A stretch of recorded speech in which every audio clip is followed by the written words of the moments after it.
Il n'y a pas de relation linéaire entre la motivation, la quantité de travail et la réussite. Tu sais, on a 2 habiletés mentales en prépa mentale qu'on essaye d'optimiser et de ne pas maximiser. C'est la motivation et la confiance en soi. Je ne cherche pas à ce que les personnes qui bossent avec moi, que ce soit dans le sport ou l'entrepreneuriat, aient le plus confiance en elles. Je veux qu'elles aient le niveau de confiance optimal, qu'elles aient conscience de leurs ressources et qu'elles aient conscience de la difficulté de la situation. Bonjour à tous et bienvenue dans Les Gros Mots. Je m'appelle Gérald Faure et je suis l'animateur de ce podcast. Chaque semaine, à mon micro, je reçois de gros invités. Ce genre d'invités avec qui on a de grandes conversations sur de gros sujets. Ici, on parle d'entrepreneuriat, de finances perso, mais également de tendances de société. Pour ça, évidemment, on va utiliser plein de mots, parfois même des gros mots. Mais nous ne nous en veux pas parce que peut-être qu'ici, tu entendras le mot ou la phrase qui te permettra d'avoir le gros déclic dans ta vie pro ou dans ta vie perso. Si tu veux rejoindre cette grande aventure, clique sur le bouton pour t'abonner. Et maintenant, je te souhaite un bon et gros épisode. Bonne écoute. Bon, du coup, je démarre l'enregistrement sur les derniers mots de Raph. Juste avant que j'appuie sur le bouton record, c'est en gros, vu que le podcast s'appelle Les Gros Mots, est-ce que je dois dire plein de gros mots? En fait, tu fais comme tu veux. Tu fais comme tu veux. Dans tous les cas, on a déjà deux trois énergumènes qui ont failli striker la chaîne où j'ai eu des petits problèmes de compliance avec YouTube. Donc voilà. Donc je pense que tu peux pas faire pire. Je te fais confiance, Raph, pour pas tout faire péter. Mais si t'as envie de te lâcher, tu peux y aller de bon cœur. Il y a pas de problème. Eh putain, Gérald, je suis super content d'être ici, con. Tu te moques, hein. Dans ta Savoie là, c'est sûr que. En plus, voilà. Bon. Alors, du coup, ça me fait super plaisir de faire cet épisode manche, comment dire, deuxième mi-temps, disons ça. Ouais, Ici, exactement. on a fait la première mi-temps chez toi. C'était un super épisode qui est sorti il y a quelques jours. Merci beaucoup, du coup, d'avoir accepté l'invitation. Et du coup, est-ce que comment vas-tu? Et puis, est-ce que tu peux te présenter en quelques mots? On va avoir longuement le temps de parler de ton parcours et de ton expertise, mais du coup, comment on peut savoir qui tu es? Ok, eh ben écoute, je vais très bien déjà. Merci beaucoup, Gérald, pour l'invitation. Je suis content en effet, de faire la deuxième mi-temps ou le match retour sur ton podcast. Écoute, en quelques mots, me présenter, je suis ce qu'on appelle aujourd'hui un préparateur mental. Donc j'aide des personnes, alors principalement des sportifs et des entrepreneurs, à gérer leur stress, leur confiance, leur ambition, leur estime à l'approche d'événements importants pour elles. Voilà, donc que ce soit une performance entrepreneuriale ou une performance sportive. Je suis tombé dedans il y a maintenant un peu plus de 10 ans, de façon vraiment professionnelle. Et pour tout te dire, moi, gamin, je faisais beaucoup de tennis. J'ai fait 15 ans du tennis, en fait, de 5 à 20 ans. Et je suis persuadé, ou quasi persuadé en tout cas, que ma difficulté à performer en match, tu vois, j'étais un mec justement qui devait manquer un peu de mental. En tout cas, je pense que gamin, j'aurais adoré que mon entraîneur me dise: Raph, au lieu de t'entraîner à faire des coups droits et des revers, on va travailler un peu ta concentration, on va travailler un peu de manière visuelle, en imagerie motrice ou en imagerie mentale. Certains gestes, je pense que ça m'aurait aidé. Je me permets juste d'interrompre l'épisode pendant quelques secondes. Comme vous le savez, ce podcast, c'est une équipe derrière pour le produire, c'est du temps et c'est des moyens. En contrepartie de ça, si vous voulez nous remercier, nous féliciter ou nous encourager, vous avez simplement à mettre un like sur YouTube ou 5 étoiles sur Apple Podcast. Comme vous le savez, ça amène plus de visibilité, plus de notoriété et encore plus d'invités pour les prochains épisodes. Je vous laisse reprendre l'épisode et je vous remercie d'avance pour votre like ou vos 5 étoiles sur Apple Podcast. Bonne écoute.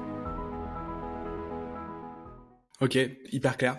Et du coup, aujourd'hui, ton métier, il est structuré de quelle manière? Ton marché, il est structuré comment?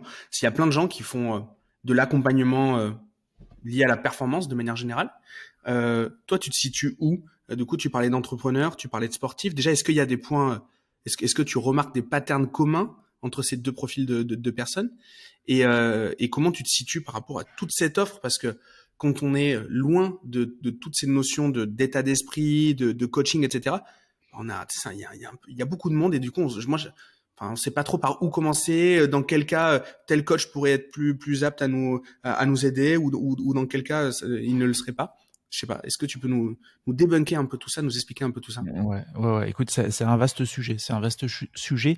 Alors, déjà sur des patterns communs, oui, je vois à la fois des patterns communs, mais je vois aussi beaucoup de différences entre ces deux populations, on pourrait dire entrepreneurs et sportifs. Au niveau des similitudes, on est dans deux populations, tu sais, qui sont très engagées émotionnellement dans ce qu'elles font. Deux populations qui très souvent pensent qu'il faut faire beaucoup plus pour gagner plus. je dois plus m'entraîner. Voilà, alors les sportifs ont des entraîneurs, ce qui est pas toujours le cas des entrepreneurs, mais en tout cas ils veulent souvent en faire plus. Il y a un grand engagement émotionnel. On est très focus sur le résultat dans ces deux populations. Soit je veux marquer plus de buts ou être sur le podium ou gagner plus d'argent. On a des fois un peu plus de mal à être orienté naturellement sur les process. Et par contre, au niveau des différences, comme je dis souvent, le sportif, lui, a compris l'importance du repos. C'est pas toujours le cas des entrepreneurs. Là, je suis forcément un peu caricatural, mais voilà, c'est moins le cas chez les entrepreneurs. Le sportif a compris vraiment que le repos fait partie du plan de match, du process. Le sportif, il a un entraîneur. Le sportif, il a très souvent un arbitre. Il y a quelqu'un qui va dire, OK, monsieur Faure, vous avez terminé le 10 km de Bordeaux, arrêtez de courir. Le match, là, il est fini. Allez vous reposer et puis on verra la suite demain. Là où, tu sais, bah, tu es à ton compte, je suis à mon compte, j'accompagne des entrepreneurs, on a des fois du mal à voir la ligne d'arrivée. Ou alors on va identifier une ligne d'arrivée et finalement, elle va toujours se décaler. Voilà.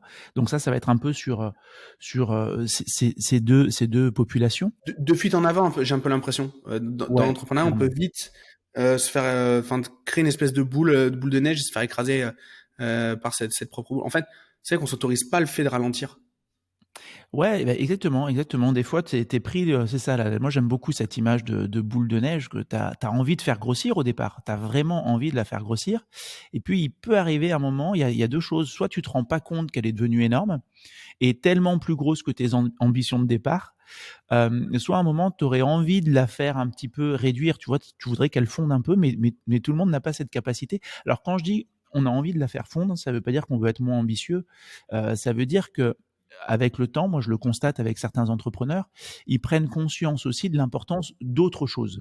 Ça peut être au niveau familial, ça peut être au niveau personnel, se dire bah finalement j'ai créé quelque chose aujourd'hui qui a de la gueule et j'ai pas le temps d'en profiter ou je passe à côté de certaines choses ou j'ai des proches ou j'ai ma meuf ou mon mec bah, qui ont pu aussi partir ou en tout cas souffrir de mon engagement excessif dans le taf. Là où, encore une fois, dans le sport, oui, tu as beaucoup d'engagement, mais tu vois, tu as des saisons. Tu as des périodes où on va dire, OK, là, tu as une grosse phase de compète pendant 3 mois, puis tu vas avoir du repos, etc. Et c'est vrai que nous entrepreneurs, nous, personnes à notre compte, bah, finalement, la compète, elle est sans fin. Si tu as envie d'être toujours dans le match, tu es toujours dans le match. Là où le sportif, il est très souvent à l'entraînement et très souvent au repos aussi pour améliorer ses capacités. Ça me fait penser à un truc là, ce que tu me dis. Quand je vois les joueurs souvent c'est le foot d'ailleurs, qui vont avoir une compétition internationale l'été. Et donc je me dis waouh, ils ont fait leur championnat de France, Coupe de France, tous ces trucs-là, Coupe d'Europe. Et en plus, ils enchaînent un Euro ou ils enchaînent une Coupe du Monde l'été. Ils se reposent jamais. En fait, c'est vrai que si tu dézoomes le truc, bah, c'est exactement ce qu'on fait en étant entrepreneur. Alors, c'est moins physique évidemment. Il y a plein de différences. Mais c'est vrai que ça nous semble bizarre quand le sportif ne s'arrête pas. On a un peu l'impression qu'il est, on comprend pas comment ça fonctionne, mais c'est vrai qu'on prend pas ce temps non plus. On n'a pas cette saisonnalité dans le business. Exactement. Ouais, ouais, c'est ça. Et puis, tu vois, je pense que tu as des entrepreneurs aussi, bah, c'est ça, qui veulent prendre l'argent quand il est sur la table. Tu en as qui ont peur aussi de couper 1 mois, par exemple, en se disant: «Mais, quand je reviens, comment se passe mon business?» Alors c'est peut-être encore plus vrai dans des entreprises du digital où tu as pas forcément des éléments tangibles, tu vois? Mais c'est sûr qu'il y a beaucoup d'entrepreneurs qui ont du mal à s'arrêter. Je pense aussi qu'on valorise, tu sais, tu as des addictions qu'on valorise. Le sport, on le valorise beaucoup. Moi, j'avais à une époque un pote qui courait 2 fois par jour. Plein de personnes le félicitaient. Moi, je trouvais ça un peu chelou, tu vois? C'est-à-dire que, oui, le sport est valorisé. C'est sûr que tu fumes 3 clopes aujourd'hui, tout le monde t'incendie. Tu fais 2 footings par jour, on dit: «Waouh, c'est génial». Bah, moi, je trouve ça un peu pathologique, tu vois? Et c'est un peu pareil des fois dans l'entrepreneuriat. C'est-à-dire que tu as aussi des personnes, encore une fois, tu sais, moi, je suis aussi un peu quand même sur le digital et je trouve que des fois, on est des entrepreneurs un peu à la marge d'autres entrepreneurs. Quand tu vas dans d'autres réseaux d'entrepreneurs, parfois, moi, je vois des mecs, tu as l'impression qu'ils valorisent le fait de bosser 80 heures par semaine et donc là aussi, il peut y avoir une addiction qui va être un peu, bah, work addict qui va être un peu valorisée alors que je pense que les excès, selon moi, sont jamais, sont jamais profitables dans le long terme. Par contre, dans le court terme, et tu me demandais de me positionner un petit peu dans cet Ouais, océan d'intervenants entre coach et tout, j'ai tout à fait conscience, moi, que sur du court et du moyen terme, parfois je crée volontairement des déséquilibres chez les personnes que j'accompagne. Mais ces personnes, elles veulent ce déséquilibre, elles sont OK. Je considère que quand tout est équilibré, tu sais, un très grand sportif, il n'a pas une vie équilibrée. Sinon, il serait pas un très grand sportif. Et je pense que les très grands entrepreneurs n'ont pas tout le temps une vie équilibrée. Donc, accepter de temps en temps des déséquilibres, accepter de temps en temps d'aller dans des zones un petit peu rouges ou des zones de stress. Mais encore une fois, quand je le fais, on a clairement identifié une ligne d'arrivée, on a identifié l'importance après du repos. Tu sais, moi, je suis très sur ce mouvement de balançoire et faire monter ma balançoire très haut et aller taper un nouveau score, mais après être OK aussi pour aller de l'autre côté, c'est-à-dire du côté du repos. Donc, je me positionne pas spécialement dans une approche de dev perso, ça me parle pas, pour dire très clairement. Il y a plein de fois où on me dit: «Ah ouais, tiens, j'aime bien ton podcast, c'est un podcast de dev perso». Bah, alors, à la limite, tant mieux si pour ces personnes, elles peuvent retrouver des éléments de dev perso. Moi, je suis pas tout à fait là-dedans. Moi, je me vois, pour moi, préparateur mental, tu as fait du sport, tu aimes le sport. Quand on s'était entendu dans le smoothie, tu revenais du match à Twickenham. T'aimes le sport. Et si tu veux, un peu comme un préparateur physique va évaluer des qualités physiques d'une personne, va comprendre les spécificités de son poste et où est-ce qu'elle veut aller, à quel niveau elle veut performer, quel est l'écart entre aujourd'hui et demain. Le préparateur mental, moi, je vais évaluer des habiletés mentales. Aujourd'hui, tu as plein de tests qui sont validés scientifiquement pour comprendre, OK, on va faire une photo du mental de tel entrepreneur ou de tel sportif. Où est-ce qu'il veut aller? Et par rapport à ça, on va s'entraîner, on va avoir des séances aussi d'entraînement, on va avoir des débriefs. Mon boulot, enfin moi je suis jugé sur la capacité de permettre à une personne de performer à un certain niveau. Voilà un peu comment je me positionne. Et c'est vrai que dans certaines formations que j'ai pu suivre, je le dis très clairement, mais on est là pour se dire les choses, notamment en PNL, tu vois, la PNL, bon, ça m'a plu, mais je reconnais que j'ai rencontré dans ces formations parfois des personnes qui pour moi étaient perchées, qui pour moi étaient paumées, je le dis très clairement, et je me dis, bah tiens, c'est marrant parce que toi, tu veux être coach, et en même temps, bah, je sais pas, tu es à deux doigts du burn-out, et en même temps, tu te poses 1 milliard de questions sur ta vie, ce qui peut être très bien, mais je reconnais que parfois ça me dérangeait, donc je peux être de façon très sympathique, un peu clivant, mais tant mieux, tu vois, j'aime bien me comporter comme un aimant, et un mmh. aimant, bah, il attire certaines personnes et il en repousse Ouais, aussi il en d'autres. repousse, ouais, bien Il en sûr, repousse, et donc évidemment. voilà, je me vois pas dans du dev perso, je me vois pas, je suis pas dans demander à l'univers. Voilà, par exemple, ça me parle pas trop, tu vois, c'est des trucs que tu entends très souvent, et cetera. Voilà, je suis pas trop dans la loi de l'attraction. Mais bon, voilà, c'est des choses qu'on entend et après on peut en parler.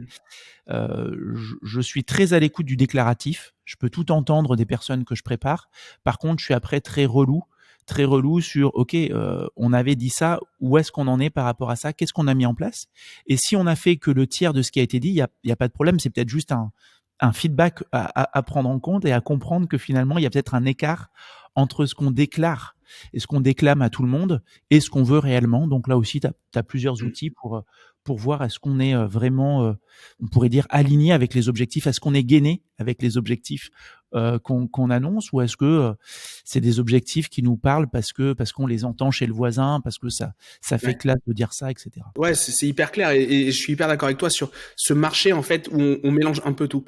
Il y a en effet des approches spirituelles. Donc tu parlais de l'univers, tu parlais de tous ces trucs-là. Ok, ça très bien. Bon, ça c'est une partie. Il y a une approche qui est presque, enfin qui est plus scientifique et c'est plus celle que toi c'est plus la casquette que tu arbores. J'ai l'impression où en fait ben ça va être de la méthode. Ça va être comment c'est de la méthode. C'est voilà. Toi d'ailleurs t'étais prof avant. Mmh. Du coup, enfin voilà, c'est vraiment de la méthode. Et ensuite il y a l'approche mindset, et j'ai envie de dire, on a un pote en commun qui s'appelle Pascal qui est dans le mastermind avec nous. Pascal, pour moi, il fait du dev perso parce que Pascal, c'est une sorte de grande Cardone français où en fait, Pascal, il hurle sur sa chaise, il fait des bonds d'1,50 m sur sa chaise, il te motive et il machin et il t'explique en fait que rien n'est impossible.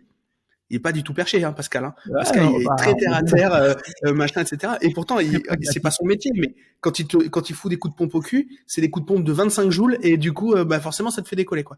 Et donc, un mec comme Pascal, pour moi, il a une approche dev perso, mindset et tout. Et en fait, c'est vrai Mhm. qu'il y a beaucoup trop l'approche caricaturale de je fais des câlins aux arbres et tout. Et ça n'est pas que ça, l'accompagnement. Et je pense que ça rebute beaucoup de gens qui auraient besoin justement de se faire accompagner et pour qui l'approche est trop perchée. Et du coup, du coup, je partage à 100% ton point de vue. Et je partage également le fait qu'il y ait beaucoup de coachs qui ont besoin eux-mêmes de se faire qui ont même besoin de suivre leurs propres conseils. Donc ça Ouais, aussi, clairement. pareil, c'est vraiment un sujet. Notre Ouais, marché, il est fait de plein de gens, de plein de gens blessés, en fait. en fait, c'est ça, exactement. Tu vois, tu as des coachs, tu as l'impression qu'en fait, finalement, ils sont sauvés par leurs clients. Tu vois, et oui, ça leur fait du bien d'être coach. Ils ont besoin d'avoir cette étiquette et d'être un peu le sauveur.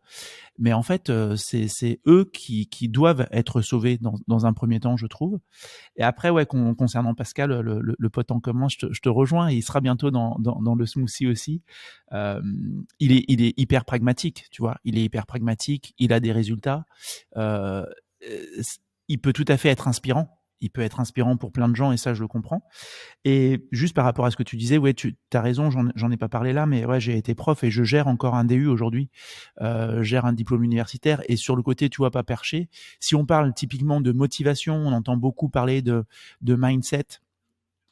Sur Internet en tout cas, de trouver son pourquoi, de trouver son why.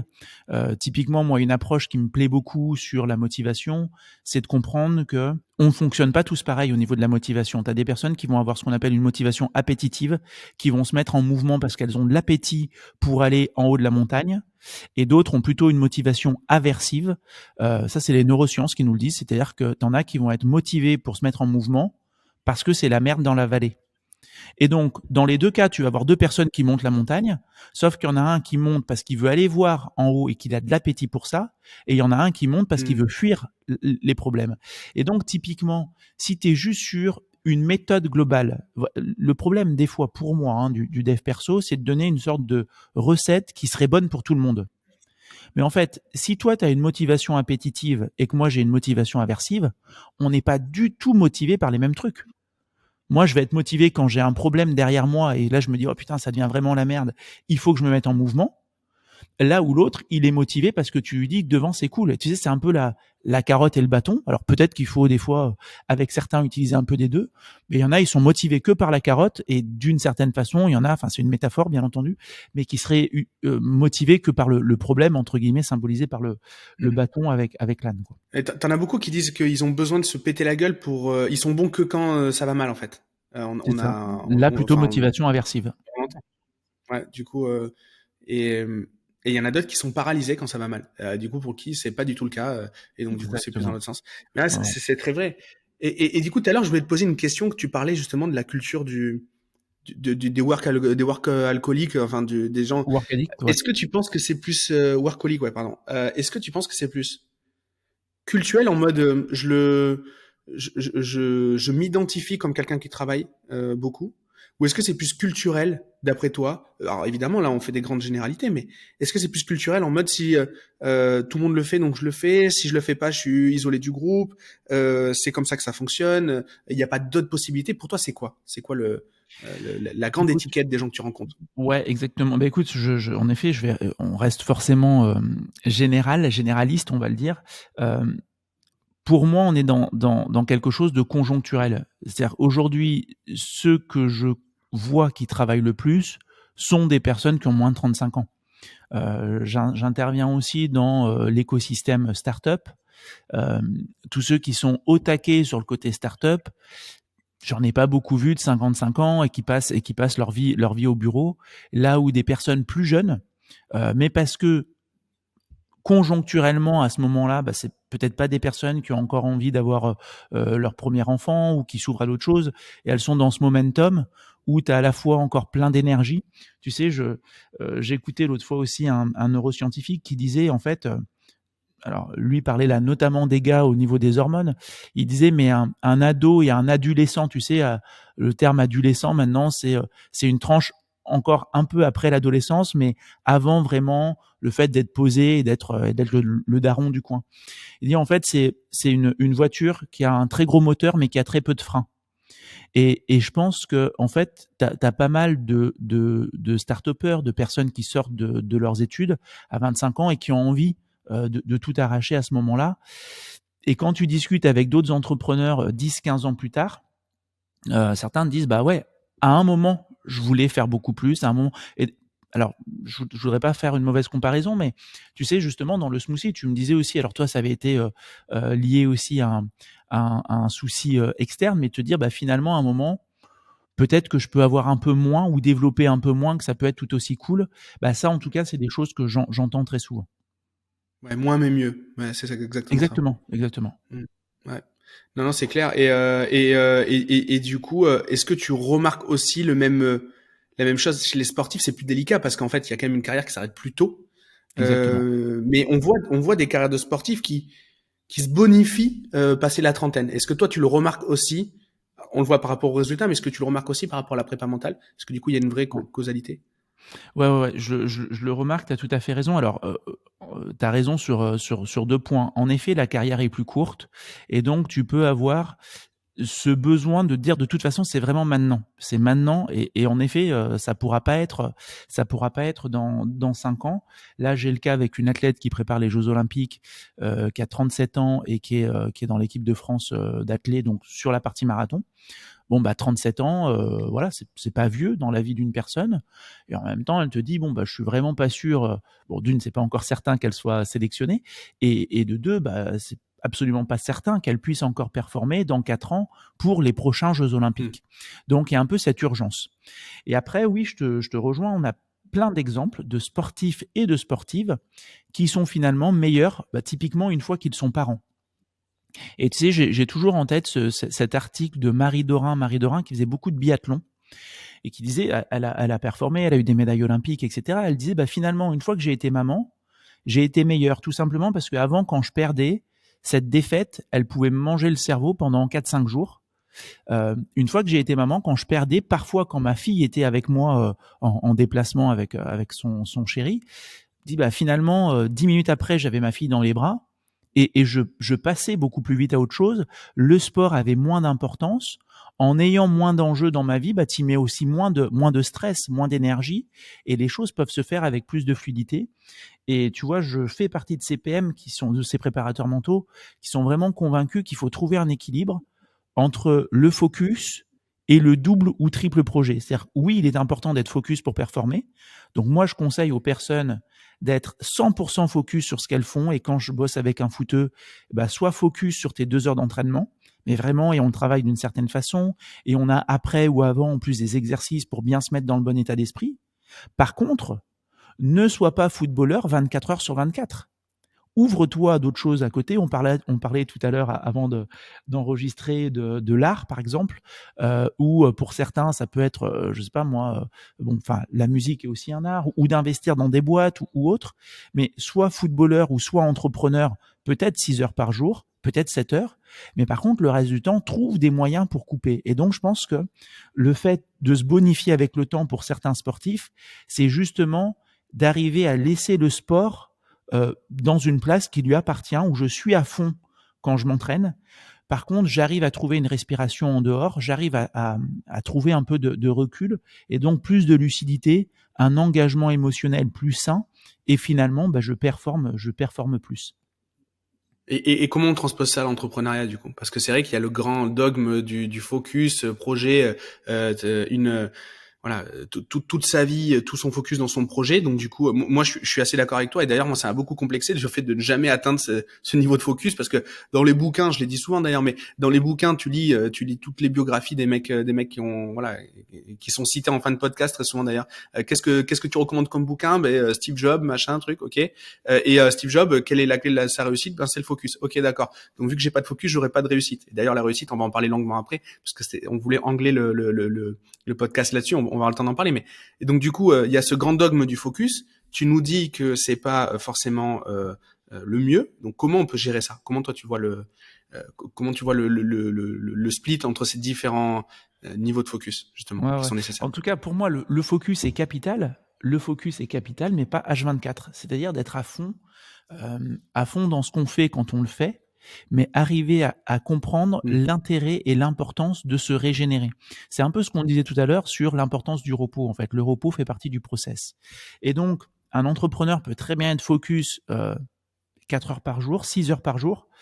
Moi, je trouve que c'est déjà beaucoup, hein. C'est déjà beaucoup d'être à fond vraiment dans ta mission, dans ce qui te plaît, que ça soit sur de la stratégie, que ça soit sur de la prospection, que ça soit sur du marketing, de la vente, etc. Je trouve que si on tape vraiment bien 6 heures, c'est déjà cool. Ce qui m'embête, j'allais dire ce qui me pose problème, ça me pose pas de problème personnellement, mais ce qui est plus embêtant, c'est des personnes qui vont finalement passer 11 heures au taf et sur les 11 heures, en vrai, de vrai, Mmh. on aurait pu faire ce taf en 3 heures. Moi, je le constate, tu sais, même pour moi, hein, je veux pas être un peu genre le daron qui est là, qui donne des leçons à tout le monde. Moi, je le constate, Gérald, de temps en temps, il y a des périodes un peu grises dans mon taf où je suis à moitié en vacances et à moitié au boulot. Genre, je me suis cassé, peut-être que Mmh. ça t'arrive. Moi, tu vois, typiquement, les footeux, ils reprennent le taf. En fait, au mois d'août, bah non, moi, toute ma famille est en vacances. Et finalement, je reprends des coachings. On me propose d'appeler tel joueur un peu en mode un peu prospect à voir et tout, début de saison. Et finalement, dans ces zones grises, il m'arrive plein de fois de me dire, allez, aujourd'hui, je bosse 2 heures. Je dois vraiment plier le truc parce qu'après, on a une visite à faire où on doit boire des mojitos au bord de la piscine avec ma chérie. Et finalement, en fait, je fais le taf, quoi. Et des fois, je me dis, mais je suis sûr que tu m'aurais laissé 6 heures. J'aurais pris ces 6 heures. J'aurais dit, ouais, putain, moi, j'ai bien taffé. Moi, je suis entrepreneur. Et puis vous êtes tous en vacances et tout. Ben, finalement, en fait, on arrive à faire le taf. Donc, comment je split ça, comment je découpe, et y compris quand je travaille avec certaines personnes, bah, ça peut être par la contrainte. C'est-à-dire que, en fait, on s'impose et on se met des éléments dans notre agenda qui font, non, mais là, telle personne, je sais pas moi, elle kiffe la course à pied ou le fait de glander ou d'aller au cinéma un mardi après-midi. Bah, en fait, tu le mets dans ton agenda, il est bloqué, on peut pas te choper un rendez-vous sur Calendly ou sur Mmh. You Can Book Me ou n'importe. Et cette contrainte-là peut être tout à fait nécessaire. Pour d'autres, ça va être aussi un peu ce qu'on disait tout à l'heure avec la motivation aversive, c'est-à-dire que certains, malheureusement, commencent à toucher du doigt leurs limites et se disent, bah, en fait, Raph, j'y arrive plus, quoi. Là, je suis crevé, ou veulent entamer un travail de prépa mentale parce qu'ils disent, bah, en fait, il y a X mois, je pense vraiment que j'ai fait un burn-out, ou ça a été diagnostiqué. Bah, donc, on ne peut pas repartir comme avant. En fait, il se passerait quoi si tu bossais que 4 jours semaine, ou si finalement tu te Ouais, prends 2 demi-journées, etc. Donc, voilà, soit la contrainte, et c'est tout l'intérêt de se faire accompagner, de travailler avec quelqu'un, soit pour d'autres, c'est l'expérience, et ils se sont rendus compte en le vivant dans leur chair que finalement, c'est pas en travaillant plus qu'on réussit mieux. Et je suis désolé, je sais plus si je le disais tout à l'heure, mais en tout cas, c'est ça, il y a pas de relation linéaire entre la motivation, la quantité de travail et la réussite. Tu sais, on a 2 habiletés mentales en prépa mentale qu'on essaye d'optimiser et de ne pas maximiser. C'est la motivation et la confiance en soi. Je ne cherche pas à ce que les personnes qui bossent avec moi, que ce soit dans le sport ou l'entrepreneuriat, aient le plus confiance en elles. Je veux qu'elles aient le niveau de confiance optimal, qu'elles aient conscience de leurs ressources. Je sais faire ça, ça, ça, ça, ça. Et qu'elles aient conscience de la difficulté de la situation. C'est-à-dire que si tu as trop confiance en toi, eh ben, ok, tu dis je sais faire ça, je sais faire ça, je sais faire ça, je sais faire ça, mais à un moment, tu as tellement confiance que tu baisses ton niveau de vigilance, que tu ne te prépares plus de façon optimale parce que sans bah, plus le danger. Ouais, t'es le roi de la piste, mmh. c'est ça. Et du coup, bah, en fait, tu arrives à la one again et il y a 3-0 contre toi à la mi-temps et tu comprends pas le truc. Donc, on est dans ce qu'on appelle, moi, je recherche à ce que je dis des fois les préparer, les personnes qui bossent avec moi, qui font de la prépa mentale, soient dans une position de match gagnant-gagnant. Gagnant-gagnant, ça veut dire je peux gagner et en même temps, je respecte énormément mon adversaire ou la situation. La situation peut aussi me gagner. Donc, j'ai conscience de mes ressources, mais je sais que ça va être chaud, mais j'ai conscience de mes ressources. Et donc, quand c'est chaud, dans telle levée de fonds, dans tel élément de développement de ma boîte ou de ma pratique sportive, j'étais prêt à ça. Je savais que ça allait être chaud. Et pareil sur la motivation. Quelqu'un qui est trop motivé, en fait, quand tu es trop motivé, tu as l'impression de jouer ta vie. Finalement, tu crées aussi des interférences. Et il y a des zones d'ombre, tu sais, on parle des fois de vision tunnel quand on est stressé, et c'est vraiment le cas. C'est-à-dire que ça se voit sur un terrain, mais ça peut aussi se voir dans l'entrepreneuriat. C'est que finalement, tu rates des informations. Voilà, t'étais trop engagé, trop activé, et tu passes un peu à côté du truc. Et la personne qui est finalement, on parlait de Marie Dorin, j'ai jamais travaillé avec elle, je la connais, mais j'ai pas bossé avec elle, qui dit, bah, finalement, une fois que j'ai été maman, j'ai été meilleure biathlète. Elle était un peu moins motivée. En tout cas, il y avait plus que ça dans sa vie. Il y avait aussi sa fille et ça comptait pas mal. Il paraît que c'est important d'avoir, quand on a des enfants, tu vois, d'avoir aussi de l'affection pour eux. Et donc, du coup, forcément, elle se détourne un petit peu, la personne, du projet entrepreneurial ou sportif.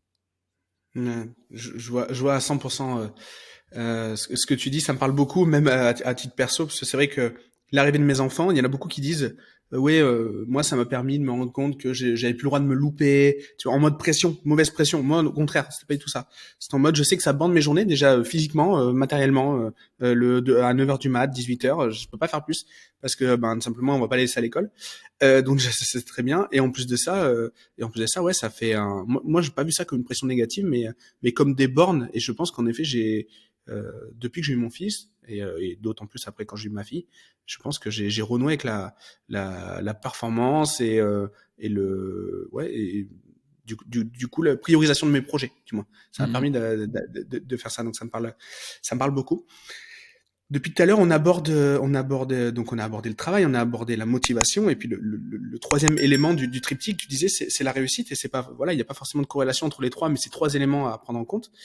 Et du coup, la réussite, la performance, moi, je suis toujours assez gêné quand on me parle de ça, parce que je sais qu'en fait, ce qui peut sembler être de la réussite pour moi ou de la performance, n'est peut-être pas pour l'autre, et vice versa. Et donc, du coup, pour toi, déjà, c'est quoi la définition de la réussite ou de la performance? Comment tu définis ça? Ok. Écoute, moi, il y a une petite définition que j'aime beaucoup de la performance. Elle est toute simple. Elle est d'un mec qui s'appelle Timothy Galway. Il nous dit que la performance, elle est égale, pardon, au potentiel moins les interférences. Donc, la performance, tu as raison, elle est complètement subjective. Déjà, quel est ton potentiel? Qu'est-ce que potentiellement tu pourrais faire? Et que tu as envie de le faire, hein, bien entendu. Moins les interférences, c'est-à-dire les interférences, c'est tout ce qui va venir te grignoter un peu ton potentiel, grignoter un peu ton cerveau. Typiquement, chez les entrepreneurs, en fait, ces interférences, elles sont mentales et émotionnelles. Dans le même temps, bien entendu, que le mental et les émotions peuvent aussi permettre de développer le potentiel. Hein. Mais en tout cas, visiblement, nos limites, nous, entrepreneurs, elles sont pas physiques.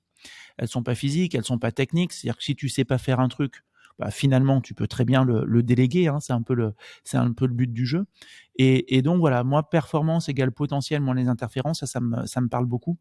Ce qui sous-entend, en effet, donc comme je disais, d'avoir conscience de notre potentiel, d'arriver aussi à identifier nos zones d'ombre. Et c'est pour ça que moi, j'ai aussi beaucoup de respect pour les personnes qui ont de la clarté sur ce qu'elles ne savent pas faire.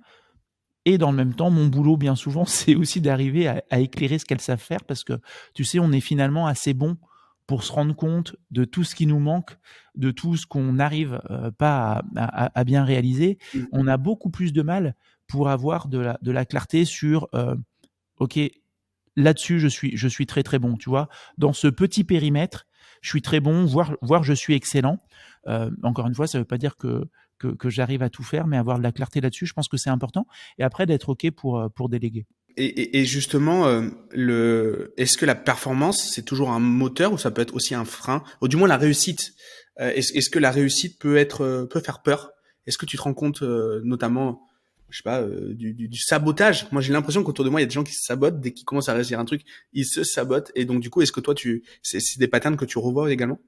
Ouais, je les vois. Oui, je le vois bien sûr. Tu sais, je le vois bien évidemment. Tout à l'heure, tu disais, tiens, pour certaines personnes, quand elles sont vraiment dans la difficulté, elles sont un peu paralysées, ça va les figer. Là où d'autres, au pied du mur, ça les transcende. Bien sûr que c'est quelque chose que je vois. On a souvent la peur de perdre, mais on a aussi la peur de gagner. On a aussi la peur de gagner. Et je vais te faire une petite confidence. Tu nous avais fait des confidences dans le smoothie, je vais t'en faire aussi dans les gros mots. Moi, aujourd'hui, je suis beaucoup plus drivé par la peur de réussir que par la peur de perdre. Pourquoi je te dis ça? Tout simplement parce que à mon niveau et au niveau de beaucoup de PM, je peux le dire très clairement, je pense que je m'en sors pas mal. Aujourd'hui, j'ai la chance d'avoir des salariés, j'interviens à l'université, mon entreprise est organisme de formation, je bosse avec des sportifs de niveau international, tout va très bien. Par contre, je reconnais que des fois, j'appuie sur le frein parce que j'habite en Savoie, que tu sais, j'ai pas encore la fibre, hein, on en avait parlé la dernière fois, mais si tu Je veux, rigole parce que depuis tout à l'heure, je vois que t'es à 11% d'upload. Donc je me dis, on a alors pour la journée que pour que cet épisode soit en ligne. On en rigole parce que à chaque comme la fois, dernière fois. il y a tout un... Il faudra que je laisse ouvert la fenêtre, mais si tu veux, moi, il y a plein de fois où je me dis, ouais, mais en fait, si je développe plus, tiens, l'autre fois, on me proposait encore de monter à Paname, tu vois, j'ai fait plusieurs passages télé, j'ai rencontré certaines personnes, des passages radio, voilà, quand tu sors le bouquin aussi, le livre et tout, bah forcément, t'es invité à tel endroit, etc., etc. Moi, si tu veux, voilà, tout va très bien. Il y a des fois, je pourrais être attiré par plus de réussite, entre guillemets, mais en même temps, bah, cette belle médaille qui pourrait me tenter, elle a deux faces. Tu sais, on parle du revers de la médaille et en même temps, bah, je kiffe ma vie ici. J'ai mes 3 enfants qui sont en fait encore pas si grands que ça. Le dernier a 7 ans. Je kiffe aller me poser les fesses dans une rivière là qui est à 1 kilomètre de chez moi ou dans les lacs de Savoie. Cet après-midi, je vais peut-être aller faire un footing, tu vois, d'1 heure et demie, 2 heures dans les montagnes. On est en semaine. Et donc, réussir plus, oui, mais à quel prix?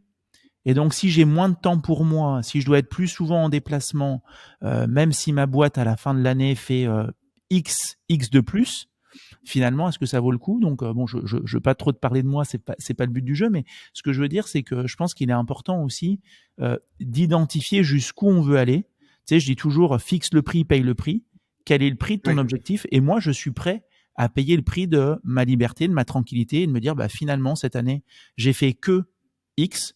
Je pense que j'aurais pu faire 2 fois plus. Et tu sais, très souvent, je dis à d'autres PM avec lesquels je bosse, les quelques fois où je monte à Paris, je leur dis, je pense sincèrement que si j'habitais à Paris, ma boîte pourrait faire 1 zéro de plus.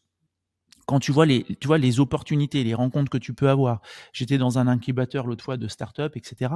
Bah oui, je pense que je pourrais faire 10 fois plus, sincèrement. Alors, les auditeurs vont se dire, bah, c'est vraiment qu'il doit pas faire grand chose s'il peut faire 10 fois plus. Mais je pense que tu peux faire 10 fois plus. Mais à quel prix, en fait?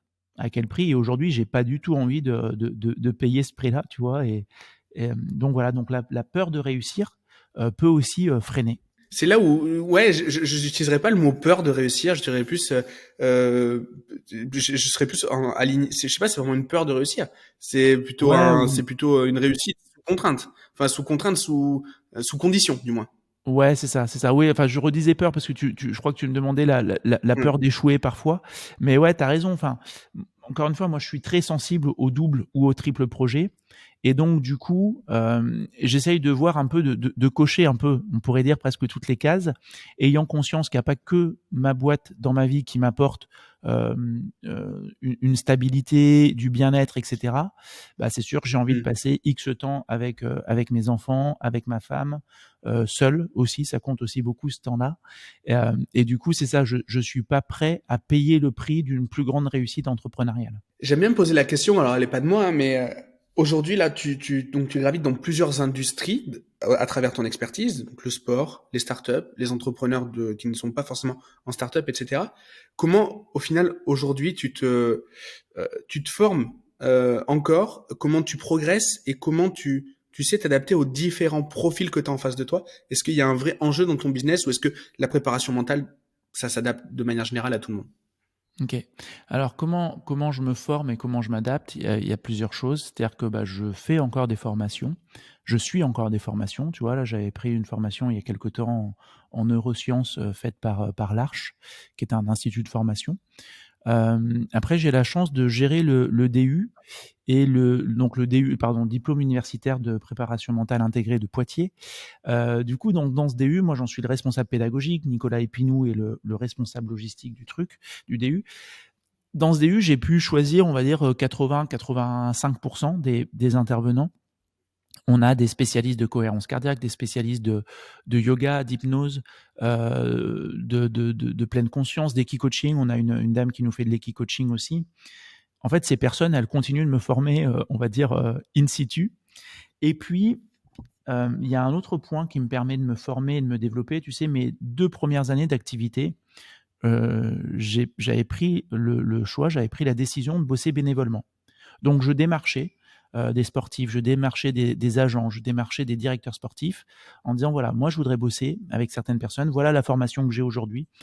Je bosse gratuitement, c'est bénévole. Par contre, c'est pas parce que c'est gratuit que ça a pas de valeur». J'ai essayé de mettre de la clarté là-dessus et je sais que des fois tu fonctionnes aussi de cette façon. C'est pas parce qu'on donne des choses gratuitement qu'elles n'ont pas de valeur et je reste persuadé encore aujourd'hui qu'à chaque fois que j'accompagne quelqu'un, que je travaille avec cette personne en prépa mentale, en fait, c'est un moyen aussi de me former et de mieux comprendre, hem, de nouvelles représentations mentales, de nouvelles intériorités et cetera. Donc ça m'aide beaucoup. Après sur est-ce que si j'ai bien compris la question, c'était est-ce que la PM, peut s'adapter à tout le monde? Ouais, parce que vu que tu découvres de nouvelles, enfin, tu es sur des typologies de personnes à accompagner qui sont assez enfin, diverses. Est-ce que justement, il y a quand même un tronc commun ou est-ce qu'il y a tu dois adapter ta méthode aux différentes personnes à qui tu t'adresses? C'est ça, il y a les 2. Il y a les 2, c'est-à-dire qu'à la fois, il y a un tronc commun. Moi, je suis très sensible dans un premier temps à faire une sorte de diagnostic, tu vois? À bien comprendre, les enjeux, à bien comprendre, est-ce qu'on est bien dans de la prépa mentale ou est-ce qu'on est dans de la psychologie? Et je suis pas psychologue, c'est-à-dire que je peux avoir une appétence pour ça, mais, pour essayer d'être clair, je vais accompagner des personnes, je le dis parfois comme ça, des personnes ordinaires qui veulent faire des choses extraordinaires. Hem, je je ne sais pas accompagner quelqu'un qui serait dans une pathologie, passagère. Je sais pas moi, un judoka ou une judokate qui me dit: «Bah, moi Raph, je veux bosser avec toi et j'ai des troubles alimentaires, je suis boulimique». Bah, on peut travailler ensemble, mais il faut que tu ailles voir quelqu'un. Un psychologue du sport, un médecin, va pouvoir t'accompagner, mais la différence, elle est comme, entre un préparateur physique n'est pas un docteur ou n'est pas un kiné. Il peut après avoir certaines compétences et peut-être une double formation, pourquoi pas. Mais en prépa mentale, pour moi, c'est pareil. Donc déjà bien comprendre, bien circonscrire. Est-ce qu'on est bien dans une recherche de performance ou de mieux-être qui répond à de la préparation mentale? Et puis après, donc oui, adaptation, des personnes, comprendre comment est-ce qu'elles fonctionnent, qu'est-ce qui peut les motiver, qu'est-ce qui peut les inhiber, quelles sont leurs principales croyances par rapport à l'amélioration de leur performance dans leur domaine, tout ça c'est important. Et puis par contre, je reste aujourd'hui persuadé que, bah, je peux pas travailler avec tout le monde et je pense même que alors peut-être ponctuellement, mais que certaines personnes ne sont pas faites pour faire de la préparation mentale aujourd'hui parce que, très grande difficulté à faire preuve d'introspection, très grande difficulté à questionner les processus. Alors que moi, bien sûr que je suis jugé aussi sur les résultats et que j'adore ça, cette recherche de performance et de résultats. Mais en même temps, je suis quelqu'un de très sensible au process et parfois d'un peu relou avec les personnes avec lesquelles je bosse dans leur intérêt et on s'est tapé dans la main et on est OK avec ça pendant une période. Mais c'est sûr que tout le monde n'est pas du coup, selon moi, apte à bosser là-dessus et je pourrais te dire que ça ne m'est jamais arrivé avec un entrepreneur d'arrêter une collaboration avant le terme prévu. Par contre, ça m'est arrivé, plusieurs fois avec des sportifs. Encore une fois parce que j'ai conscience que je suis jugé en partie sur leurs résultats et que quand je Mmh. bosse avec un sportif, tu as des fois, un agent, un directeur sportif, un entraîneur qui sont au courant et qui peuvent se dire finalement 3, 4, 5 mois après: «Bah, Raph, il bosse avec un tel depuis tout ce temps et on voit pas de différence». Et moi, je suis jugé là-dessus et finalement, on voit pas de différence, mais parce que le gars fait que 20 de ce qu'on avait prévu de Ouais, faire. c'est ça, c'est hyper ingrat, ouais, c'est Tu ça. vois? Mmh. Donc dans ces cas-là, il m'est arrivé plusieurs fois, y compris avec des joueurs de Ligue 1, dans le foot, puisque je bosse quand même beaucoup dans ce sport-là, de dire: «Écoute, on va s'arrêter là», tu vois? Et je préfère ne pas toucher les X que tu devais me payer par mois, mais préserver aussi ma réputation et mon éthique de travail. Et puis peut-être que tu trouveras un autre PM ou une PM qui te conviendra mieux ou peut-être qu'aujourd'hui il y en a pas besoin ou en tout cas on constate que je ne suis pas la bonne personne pour t'accompagner à faire ce travail-là de préparation mentale. Ouais, c'est très clair et je pense qu'il y a des coachs qui arrivent de manière générale, hein, même coach sportif, qui arrivent à nous faire passer des messages et nous mettre en action. Je pense que c'est 2 choses différentes. Le passage en action, il peut y avoir des coachs excellents qui font comprendre des concepts, etc. Mais le passage en action, c'est quelque chose en fait. C'est pas, c'est une compétence à part entière. Et je le vois même nous quand on forme des entrepreneurs. D'ailleurs, tu as fait partie des experts voilà, on a fait un bout de formation ensemble pour l'incubateur. Le passage à l'action, on le voit. Hein. Nous, la méthodologie, c'est la même. Mais par contre, on a des coachs à l'intérieur qui arrivent à faire passer à l'action certains profils plus que d'autres. Et c'est assez dingue. Donc, je vois très bien ce que tu veux dire. Et j'avais une question. Très souvent, j'aime bien poser la question de c'est quoi ta plus grande fierté? Mais là, j'aimerais te demander, c'est quoi l'anecdote ou le client, la personne que tu as accompagnée, où tu as ressenti justement le plus de fierté par rapport à ses résultats à lui, sous-entendu la plus grosse marge de progression que tu lui as permis d'obtenir. Écoute, alors je vais te donner une réponse. Je vais te donner une réponse un peu d'agent secret, si tu veux bien. C'est-à-dire, je vais te donner une réponse, mais je vais pas nommer la personne. Je vais pas nommer la personne, Ouais, parce c'est qu'aujourd'hui, normal. on bosse plus ensemble. Et que parfois, en effet, tu parlais d'ingratitude, que c'est un métier ingrat. Écoute, moi, avec certaines personnes, je garde de superbes liens encore après, et avec d'autres, on peut trouver des fois que les personnes ont la mémoire un peu courte. Mais écoute, une de mes plus grandes fiertés sur des collaborations, sur une collaboration sportive, c'est par exemple avec un sportif qui est encore aujourd'hui le plus gros transfert entrant d'un des plus gros clubs de France, de Ligue 1. Qui a multiplié son salaire par 4 et qui était déjà à plusieurs dizaines de milliers d'euros quand on a bossé ensemble. Donc ça, voilà, ça peut être une fierté, et d'avoir coché les cases qu'on s'était fixées sur la saison. Après, des fois, ce qui est frustrant pour le préparateur mental ou pour le coach, c'est quand toi, tu te dis, je suis certain, mais peut-être que tu te trompes de combat, mais quand toi, tu te dis, je suis certain que cette personne pourrait encore aller 2 étages plus haut, tu vois. Et pour autant, pour certains, à partir du moment où ils sont à tel niveau, ils ont fini leur marathon. Leur course, elle est finie pour eux. Ils gagnent X par mois. Et c'est OK. Tu sais, ça me fait penser à Kobe Bryant qui disait qu'il avait trouvé le basket universitaire plus dur que le basket professionnel en NBA. Parce qu'il disait, en fait, pour beaucoup de joueurs, leur moteur, c'était la thune. Et une fois qu'ils ont signé un contrat sur 4 ans à 40 millions, en fait, ils avaient beaucoup moins faim. Là où Bryant, qui malheureusement est décédé dans un accident d'hélicoptère, mais disait, moi, en fait, c'était pas mon moteur. C'était pas mon moteur. Et du coup, il a explosé le game en NBA parce qu'il avait plus faim que beaucoup de personnes. Tu vois ce que je veux dire?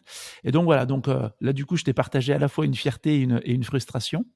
Et après, tu as plein de satisfactions. Je pourrais parler aussi d'une collaboration que j'ai eue sur quelques mois avec Ludovic Guillaudia. On a bossé il y a quelques mois, ça remonte, c'était avant le confinement, donc je ne veux pas donner l'impression que je m'attribue ses résultats de maintenant, mais en tout cas, on a bossé un peu ensemble. Et Ludo vient d'être titré, tu vois, la semaine dernière, champion du monde de freeride. Forcément, ça aussi, voilà, ça me parle, ça me plaît. Moi, j'étais hyper content de bosser avec lui et de sortir de temps en temps du foot. Le freeride, je recontextualise rapidement. On pose des snowboarders ou des skieurs en bas d'une voie, d'une falaise, d'une paroi, on pourrait dire, et puis on leur dit, voilà, demain ou après-demain, vous allez partir de tout là-haut, on va vous poser. Alors, soit des fois, on les pose en hélico, soit des fois, ils montent en télésiège ou avec des œufs, et puis après, ils ont 1 heure, 2 heures, 3 heures à marcher avec leur snow sur le dos, et puis ils partent d'un point là, tout là-haut, et on leur dit, l'arrivée, elle sera là. Et les mecs, ils ont leurs jumelles, ils regardent ça pendant 2-3 heures, ils filment, ils rentrent le soir à la maison, ils essayent de se dire, enfin à l'hôtel, tiens, je vais peut-être essayer de passer par là, peut-être par là, peut-être par là. Là, je pense qu'il y a un saut, il doit faire 10-15 mètres. Là, là, ça doit faire 20 mètres. Non, je vais peut-être pas y aller, etc.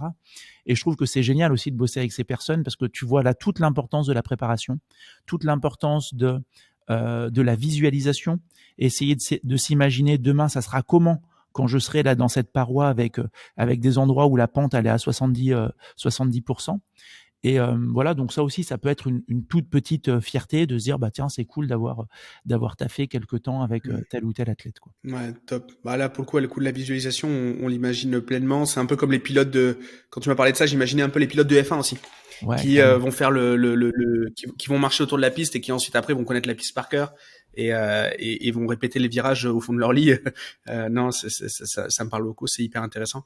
Et du coup, aujourd'hui, qu'est-ce qui te motive? Quelle serait toi ta performance, le truc qui te permettrait justement de dire waouh, j'ai fait tout ça pour ça. Qu'est-ce qui te drive aujourd'hui?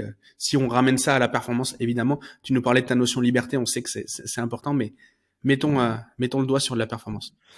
Écoute, moi, aujourd'hui, ce qui me motive, mon pourquoi, on pourrait dire, hein, il a évolué en 2 temps.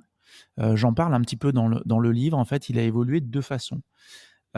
Premièrement, moi, pendant plusieurs années, enfin pendant 2 années, on a été famille d'accueil vacances. C'est-à-dire qu'on accueillait, là, on l'a pas fait depuis qu'on est arrivé en Savoie, mais on accueillait, un enfant chez nous, qui lui ne pouvait pas partir en vacances. Donc l'été, voilà, tu accueilles un gosse pendant, à peu près 15 jours.